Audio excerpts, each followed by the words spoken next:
Hello, welcome to our YouTube channel Guruji smart classes. Myself Ronis Roy. हम लोग chemical reaction and equations के बारे में पढ़ रहे थे। हमने इंट्रोडक्शन पार्ट देख लिया था, टाइप्स में एक पार्ट देखा था कंपोजिशन रिएक्शन। आज हम लोग देखेंगे डिकम्पोजिशन रिएक्शन। डिकम्पोजिशन रिएक्शन को अगर हम बेसिकली मैथमेटिकल टर्म में देखें तो ये क्या है कि एक सिंगल कंपाउंड अगर रिएक्शन के बाद दो अदर कंपाउंड में या तीन कंपाउंड में अगर कन्वर्ट हो रहा है, उस रिएक्शन को हम डिकम्पोजिशन रिएक्शन कहेंगे। Decomposition reaction.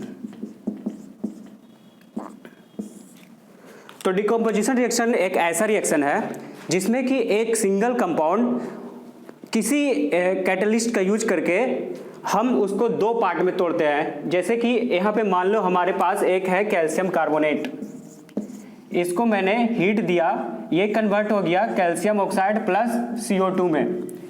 तो ये रिएक्शन क्या हो गया हमारा कि ये कैल्शियम कार्बोनेट क्या हो गया, डिकम्पोज हो गया टू अदर कंपाउंड में। That is known as decomposition reaction. अब डिकम्पोजिशन रिएक्शन हम तीन तरह से कर सकते हैं। पहला,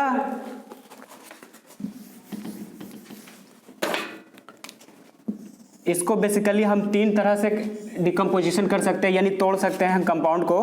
दैट इज, पहले हम हीट, दूसरा इलेक्ट्रिसिटी, तीसरा हमारा हो गया सनलाइट, या सिर्फ लाइट बोल सकते हैं आप। कहने का मतलब क्या है कि डिकम्पोजिशन रिएक्शन जो है हमारा, वो हम अगर जब तक तोड़ने के लिए हम ये तीन चीज का यूज ना करें, डिकम्पोजिशन रिएक्शन पॉसिबल नहीं हो सकता है। इसलिए कुछ रिएक्शन हीट से टूटते हैं, कुछ रिएक्शन इलेक्ट्रिसिटी उसको प्रोवाइड करते हैं तब टूटते हैं, कुछ रिएक्शन सनलाइट से ही टूट जाते हैं। तो अब बेसिकली अब जो हीट से टूटता है, यानी दो decomposition reaction takes place with the help of heat, उसको हम लोग थर्मल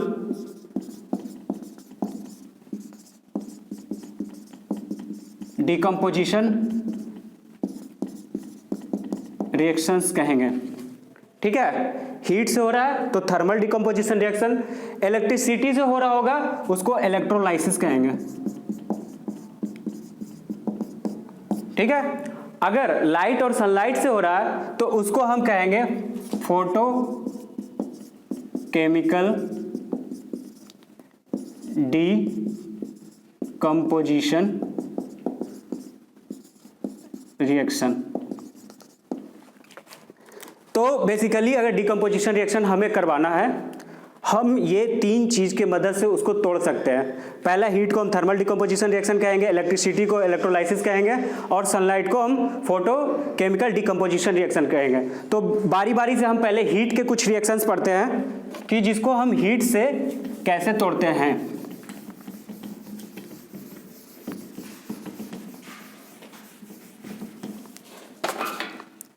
जैसे कि हमारे पास है मान लो कॉपर कार्बोनेट, इसको मैं अगर हीट दूंगा तो ये कन्वर्ट हो जाएगा copper oxide plus CO2। Copper carbonate green colour का होता है, ये फिर इसका ऑक्साइड ब्लैक कलर का बन जाएगा और हमें CO2 गैस लिबरेट हो जाएगा। तो यहाँ पे क्या है, ये सिंबल का मतलब होता है हीट देना, यानी इस पे अगर मैं हीट टेम्परेचर बढ़ाऊंगा इसका, तो ये कॉपर कार्बोनेट किस में कन्वर्ट हो जाएगा, कॉपर ऑक्साइड और कार्बन डाइऑक्साइड में। तो ऐसे ऐसे कुछ और इंपॉर्टेंट हम केमिकल रिएक्शन पढ़ेंगे डिकम्पोजिशन का, जिसमें दूसरा है फेरस सल्फेट। अगर मान लो फेरस सल्फेट को, ये भी ग्रीन कलर का होता है, तो ये कन्वर्ट हो जाएगा ferric oxide plus SO2 gaseous और SO3 गैसियस में। अब मैं ये ग्रीन कलर क्यों बता रहा हूं, ठीक है, पहले तो आपको ये रिएक्शन अगर याद हो जाए तो अच्छी बात है। कलर इसलिए बता रहा हूं कि अगर फर्दर आप 11th-12th में जाओगे, आपका एक चैप्टर आएगा सॉल्ट एनालिसिस। तो मैं चाहता हूं कि अभी से ही आप अगर थोड़े बहुत कलर कंपाउंड के कलर आपको याद हो जाए तो वहां पे आपके चीजें आसान हो जाएंगी। ठीक है, तो आप एक कोशिश करना है कि आज से थोड़ा बहुत कलर याद करने की आदत डाल लेना। ठीक है, तो इसमें क्या है, अगर मैं हीट दूंगा फेरस सल्फेट पे, अगर हीट दे रहा हूँ तो ये कन्वर्ट हो जाएगा फेरिक ऑक्साइड और SO2 में और SO3 में। ये ब्राउनिश कलर का आएगा हमारे पास, ब्राउनिश रेड। आपको पता ही है आयरन जब हीट करते गर्म करते तो ब्राउनिश रेड कलर का हो जाता है, वही कलर आएगा, ठीक है। अब हम लोग पढ़ते हैं दूसरा रिएक्शन, लेड नाइट्रेट यानी PbNO3 होल ट्वाइस। अगर इसे मैं हीट दूंगा तो ये कन्वर्ट हो जाएगा PbO जो कि ऑरेंज रेड होता है, orange red, plus NO2 gas plus oxygen gas में कन्वर्ट हो जाएगा। इसका मतलब क्या है, NO2 जो है हमारे यहाँ पे मिलता है वो ब्राउन कलर का होता है, ब्राउन। इट मीन्स आज के बाद अगर मुझे नहीं पता है NO2 का कलर तो प्लीज आज याद कर लेना, फर्दर फ्यूचर में आपको बहुत काम आएंगे। तो यहाँ पे रिएक्शन जो अभी हम लोग देख रहे थे डिकम्पोजिशन रिएक्शन, कि लेड नाइट्रेट को अगर मैं हीट दे रहा हूँ तो वो लेड ऑक्साइड जो ऑरेंज रेड कलर का, NO2 गैस जो ब्राउन कलर का और ऑक्सीजन गैस बन के बाहर निकलता है। फर्दर एक और इंपॉर्टेंट रिएक्शन देखते हैं,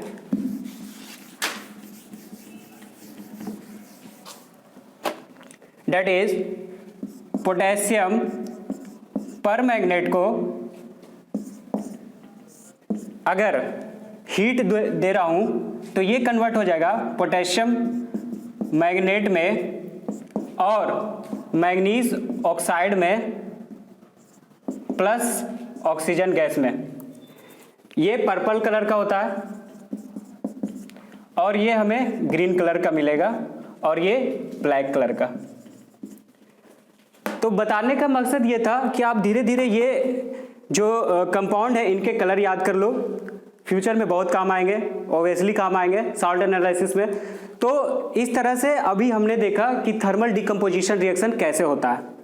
आगे हम लोग पढ़ेंगे इलेक्ट्रोलाइसिस, यानी वैसे कंपाउंड जो इलेक्ट्रिसिटी देने से टूटता है। तो हम लोग पढ़ेंगे इलेक्ट्रोलाइसिस ऑफ वाटर।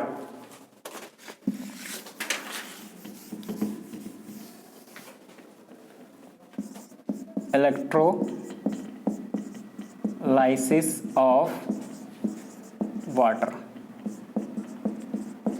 इसमें क्या होता है कि पानी में पहले हम लोग कुछ एसिड डालते हैं, इसलिए डालते हैं ताकि उनमें जो गुड कंडक्टर ऑफ इलेक्ट्रिसिटी बना सके।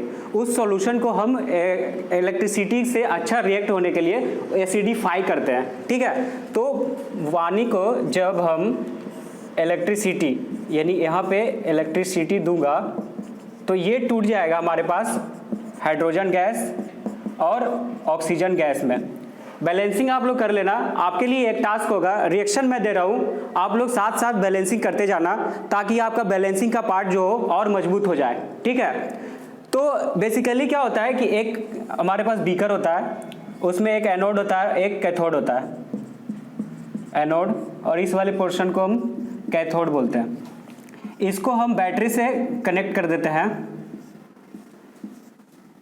तो जब हम ये वाटर होता है इसके अंदर H2O, जब इसे हम रिएक्ट करवाते हैं तो हाइड्रोजन गैस कैथोड पे जमा हो जाता है और ऑक्सीजन गैस एनोड पे। याद करने का सबसे सिंपल तरीका ये है कि कैथोड में H आ रहा है तो यानी कैथोड पे क्या आएगा, हाइड्रोजन गैस, और जब हाइड्रोजन गैस कैथोड पे आ गया तो ऑब्वियसली ऑक्सीजन गैस एनोड पे बनेगा, ठीक है। ये एक नंबर का क्वेश्चन पूछा जाता है कि जब इलेक्ट्रोलाइसिस ऑफ वाटर करते हैं तो हाइड्रोजन गैस कहाँ पे जमा होता है और ऑक्सीजन गैस कहाँ पे जमा होता है। तो सेकेंड पार्ट डिकम्पोजिशन रिएक्शन का इलेक्ट्रोलाइसिस देख चुके हैं। अब हम लोग थर्ड पार्ट में मूव करेंगे, that is the decomposition reaction by sunlight. उसको हम लोग फोटो केमिकल डिकम्पोजिशन रिएक्शन कहते हैं।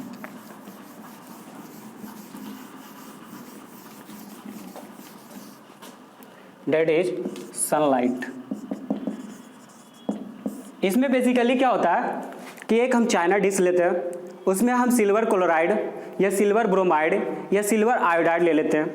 उसको हम सिर्फ वापस बाहर जाके हम धूप के आगे रख देते हैं होता क्या है कि ये खुद ब खुद सिल्वर क्लोराइड सिल्वर में ग्रे कलर का और क्लोरीन गैस बन के बाहर निकल जाता है। अगर सिल्वर ब्रोमाइड रखता हूँ तो वो सिल्वर और ब्रोमीन गैस बन के बाहर निकल जाता है। अगर सिल्वर आयोडाइड रखता हूँ तो वो सिल्वर और आयोडीन गैस बन के बाहर निकल जाता है। तो उसके हम रिएक्शन देखते हैं कि AgCl हमने लिया, इसमें हमने सनलाइट दिया, ये कन्वर्ट हो जाएगा Ag और क्लोरीन गैस में। उसी तरह से AgBr सनलाइट, ये कन्वर्ट हो जाएगा Ag प्लस ब्रोमीन गैस। फिर आता है हमारे पास सिल्वर आयोडाइड सनलाइट, ये कन्वर्ट हो जाएगा Ag plus iodine gas. Bromine gas brown colour का होता है, आयोडीन गैस पर्पल कलर का होता है, यानी ये हो जाएगा ब्राउन, ये पर्पल। तो आज हमने देखा डिकम्पोजिशन रिएक्शन के बारे में कि डिकम्पोजिशन रिएक्शन एक ऐसा रिएक्शन होता है जिसमें सिंगल कंपाउंड टूट के दो और उससे ज़्यादा कंपाउंड में टूटता है। ठीक है, फर्दर उसको करवाने के लिए हमारे पास 3 मेथड थे, by heat, by electricity, by sunlight. Heat का हमने बहुत सारे एग्जांपल देखे, इलेक्ट्रोलाइसिस ऑफ वाटर देखा, अब सनलाइट के बारे में देखा। तो this is all about the decomposition reaction. आपको अगर PDF चाहिए तो please go to our description, वहाँ पे आपको लिंक प्रोवाइड किया हुआ है, वहाँ से आप डायरेक्ट जाके हमारा notes, hand retain notes download कर सकते हो। That was the all about decomposition reaction. Thank you very much.